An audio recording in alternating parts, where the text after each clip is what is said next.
Mafunzo haya yamefanyika kwa siku 2 katika ofisi zetu au katika shirika letu la EnviroCare, tukiwa na lengo la kuhakikisha kwamba kuwapa hamasa na kuwajengea uwezo vijana, kwamba vijana wanapata hamasa ya kujitokeza katika kugombea nafasi mbalimbali.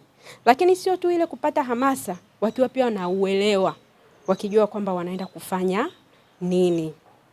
Kwa hiyo tumepata pia watu wazuri walioweza kuwafundisha vizuri. Niliwapitisha vijana kwenye nini maana ya uongozi na vile vile sifa za kiongozi, kwamba kiongozi anatakiwa awe na sifa gani.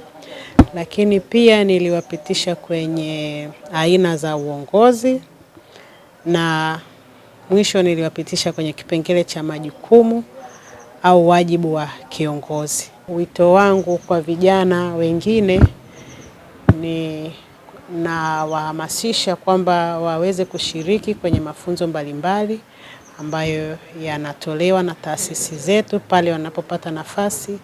Lakini pia vile vile wanaweza kushiriki pia, kama tunavyoona sasa hivi teknolojia imekuwa, wanaweza kaingia kwenye mitandao ya kijamii wakaweza kuona na mambo mbalimbali yanayohusiana na masuala ya uongozi, na wao wakaweza kujifunza kupitia huu.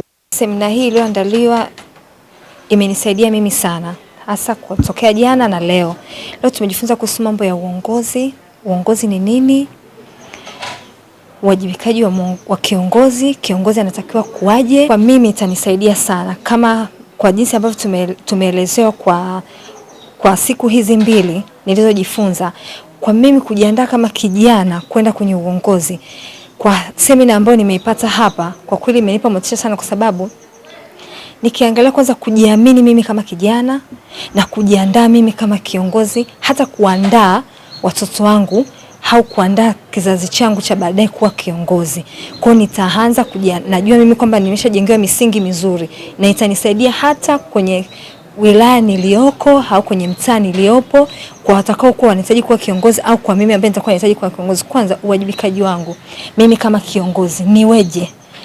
Mimi kama kijana natakiwa kuwa vipi ili niwe kiongozi wa vipi? Mimi kama kijana na bado ni kijana mwanamke niwe vipi? Nisimame vipi kwa nafasi yangu ili kuwa kiongozi bora?